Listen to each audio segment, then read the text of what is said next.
अखिलेश यादव संबोधन कर रहे हैं। भारतीय जनता पार्टी के लोग बचेंगे कैसे?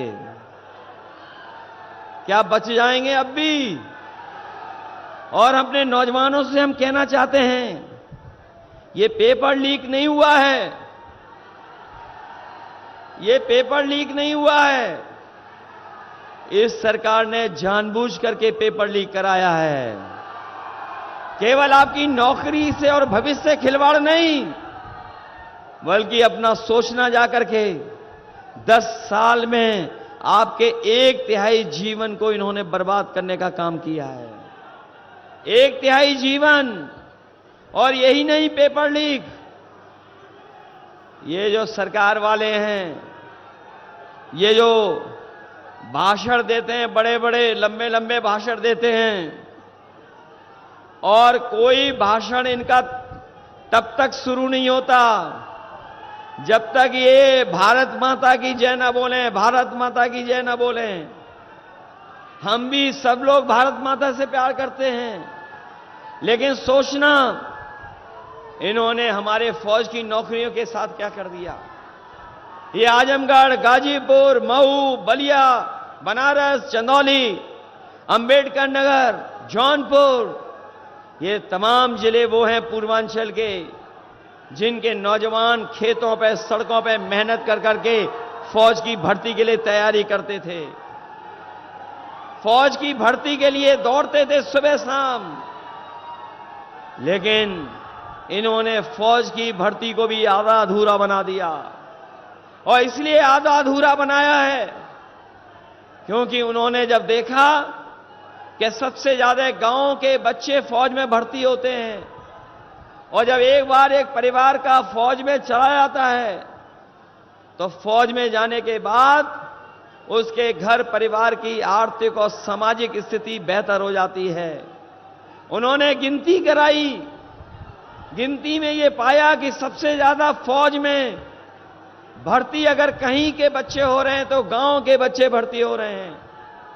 इन्होंने हमारे साथ और हमारे भविष्य के साथ खिलवाड़ की, और ये जो अग्निवीर व्यवस्था लेकर के आए हैं, हम अपने नौजवानों को भरोसा दिला के जा रहे हैं 4 जून के बाद जब सरकार बनेगी तो अग्निवीर हमेशा हमेशा के लिए खत्म हो जाएगी। न केवल अग्निवीर व्यवस्था खत्म होगी, बल्कि फौज की भर्ती को भी बढ़ाने का काम करेंगे। अभी ये लोग 70,000 भर्ती कर रहे हैं, हम लोग लाखों लाख नौजवानों को फौज में पक्की नौकरी और पक्की वर्दी देने का काम करेंगे। मैं कभी कभी देखता हूं, हमारे खाकी वर्दी पहनने वाले भाई लोग बहुत हम लोगों की सेवा करते हैं, मदद करते हैं। अभी मैं देख रहा था, इधर वाले थोड़ा बहुत ज्यादा जोश में आ गए थे, लेकिन उसके बावजूद भी हमारे खाकी वर्दी पहनने वाले भाइयों ने मदद की। मैं इन लोगों को भी सावधान करना चाहता हूं। अभी तो फौज की नौकरी हुई है 4 साल की, ये दिल्ली वाले, लखनऊ वाले दोबारा सरकार बना लिए तो इन्हें वाले खाकी वर्दी पहनने वालों की भी नौकरी 4 साल की हो जाएगी। बताओ, सावधान हो कि नहीं हो आप लोग? ये पत्रकार साथी पूछते हैं कैसे हो जाएगी इनकी 3 साल की नौकरी, तो मैं उनसे पूछता हूं, ये बताओ, क्या आपको पता था कि हवाई अड्डे बेच देंगे? आपको पता था कि हवाई जहाज बेच देंगे? ये आपको पता था कि बंदरगाह बेच देंगे? क्या आपको पता था कि बड़ी बड़ी जो सरकार की कंपनियां हैं वो बेच देंगे? क्या आपको पता था कि इलाहाबाद बैंक बेच देंगे? क्या आपको पता था कि आधी रात नोटबंदी कर देंगे?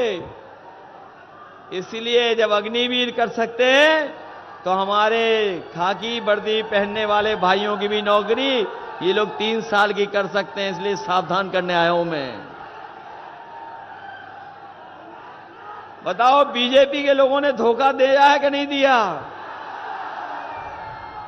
याद होगा आजमगढ़ के लोगों को, समाजवादियों की सरकार थी तो इतना बड़ा लैपटॉप दिया था हम लोगों ने।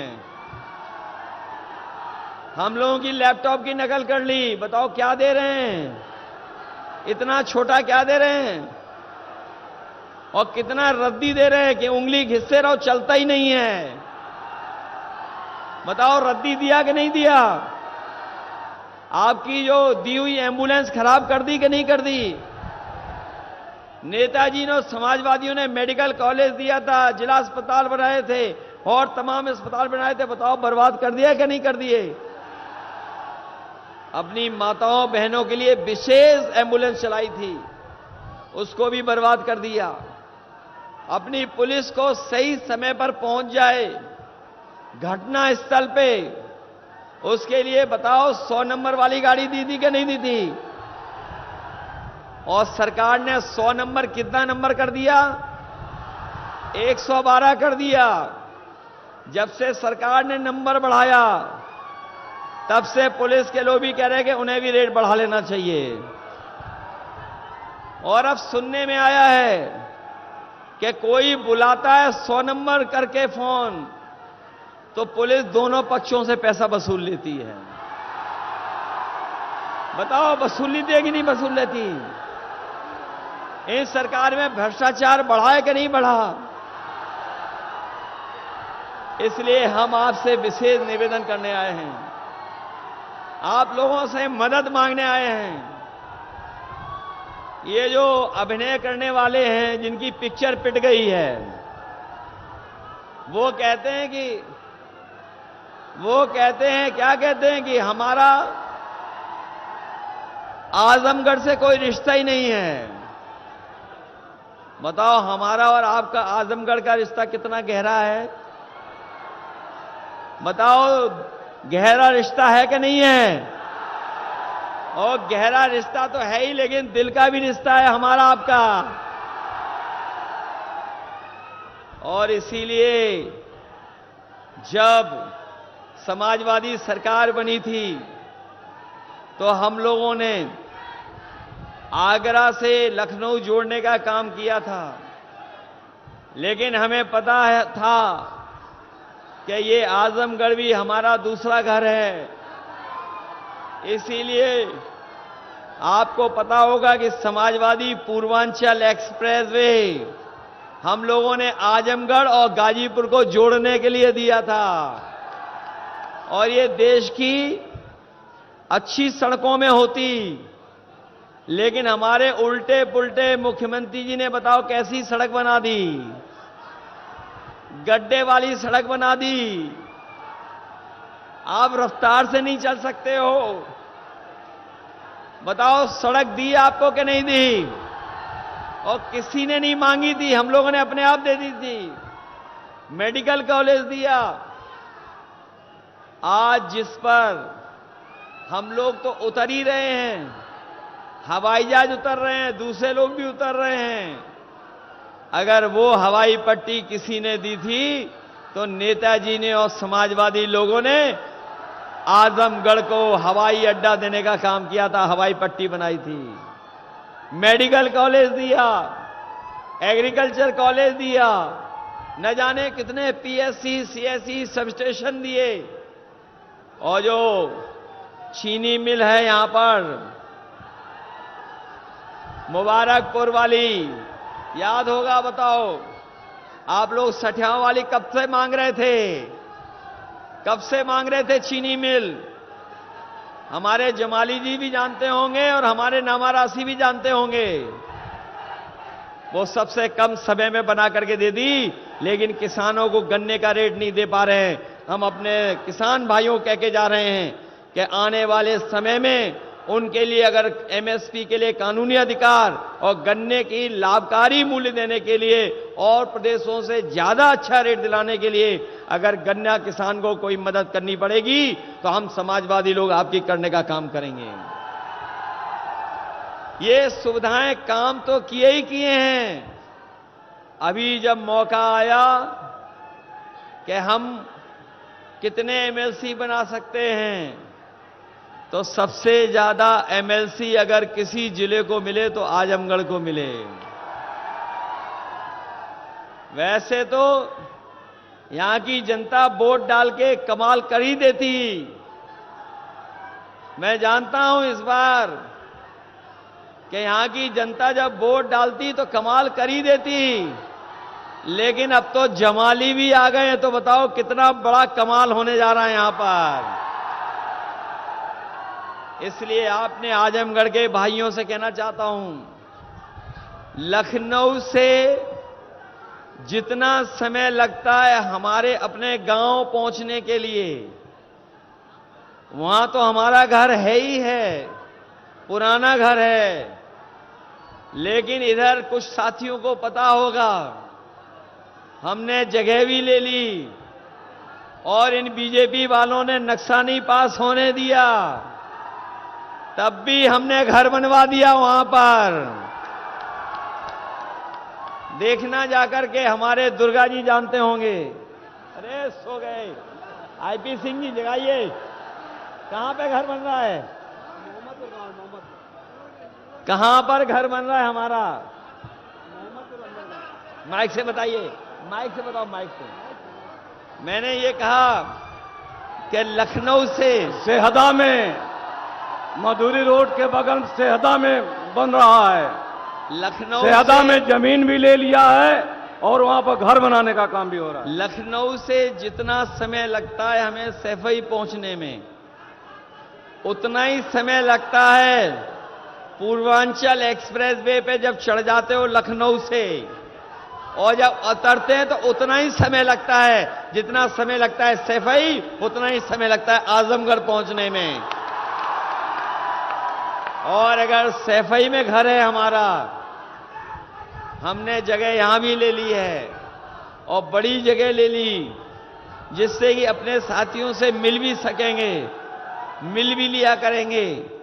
और इन बीजेपी वालों ने नक्शा नहीं पास होने दिया, तो हम भी समाजवादी हैं, हमने भी दूसरा रास्ता ढूंढ लिया और घर बना दिया वहां पर भी। जब 4 जून के बाद आएंगे तो उसी घर में हम समाजवादी लोग एक दूसरे को मिठाई खिलाएंगे। ये लोग अच्छे दिन तो लाए नहीं, बताओ अच्छे दिन वादा करने वाले अच्छे दिन लाए क्या? कम से कम 4 जून को खुशियों के दिन आएंगे, तब हम लड्डू बांटेंगे एक दूसरे को।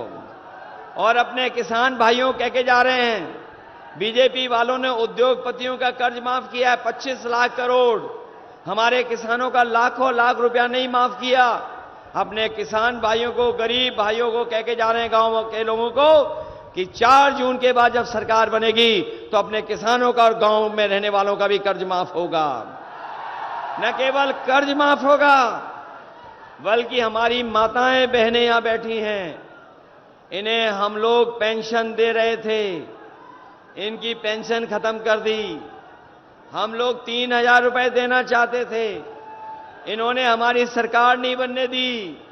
हमने कहा हम 6000 रुपए महीना देंगे, इन्होंने झूठ बोल करके जनता को गुमराह कर दिया।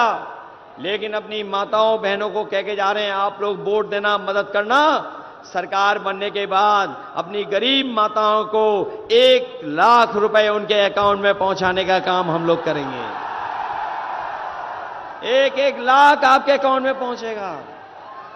जहां हमारा बुनकर भाई बहुत तकलीफ परेशानी में रहता है और उसकी आर्थिक स्थिति अभी बेहतर नहीं हुई है, ये जो बाजार है उसमें चीजें भी नहीं पहुंच पा रही हैं, हम अपने बुनकर भाइयों को कह के जा रहे हैं, जिस तरीके से नेताजी ने सुविधाएं दी थी, वो सुविधाएं तो देंगे ही देंगे, लेकिन अलग से भी उनके लिए कार्यक्रम योजनाएं बना करके, जिससे हमारे बुनकर भाइयों को बाजार में सामान बेचने से लेकर के सामान बनाने तक अगर कोई सुविधा देनी पड़ेगी तो विशेष योजना चला करके अपने बुनकर भाइयों की मदद करने का काम करेंगे।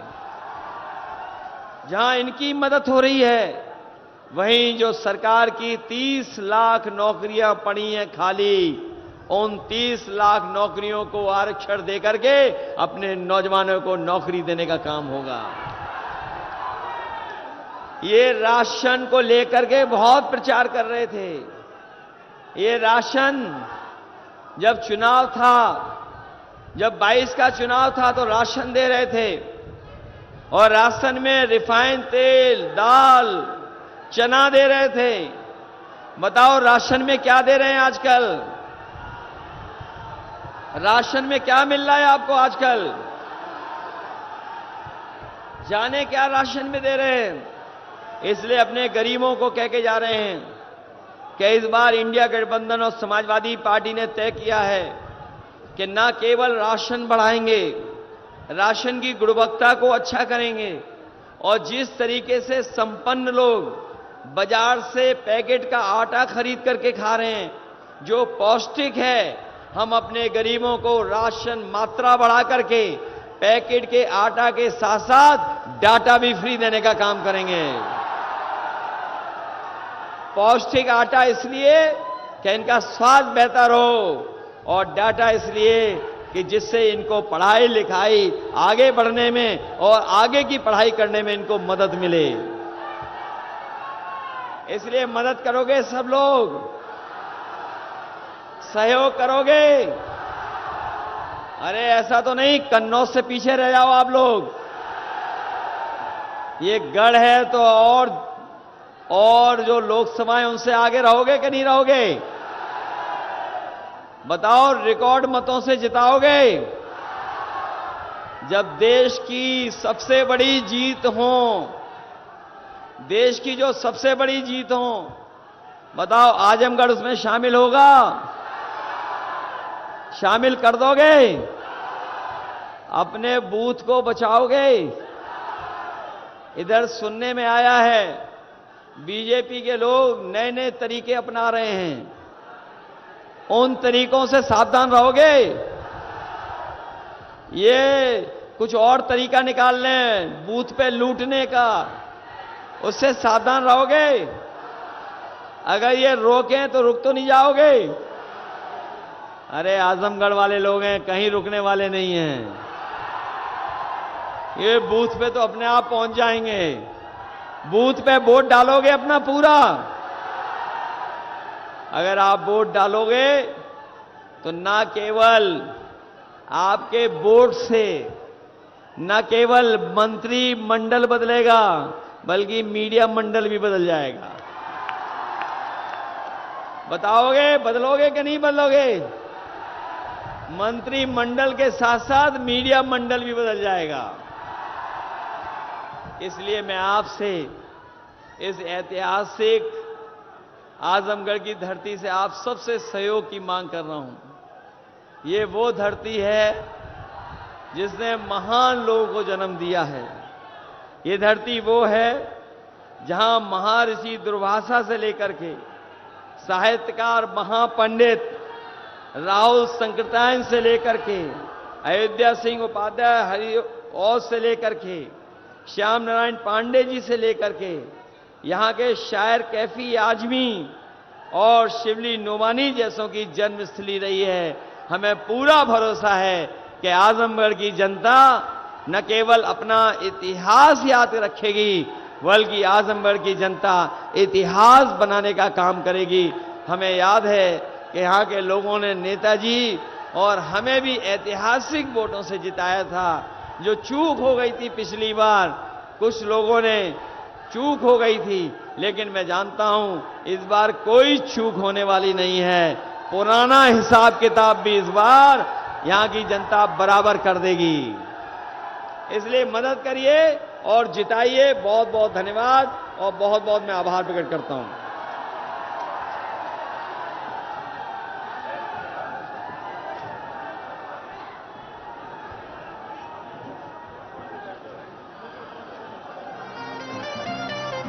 हाजिर हो सांसद जी हाजिर हो।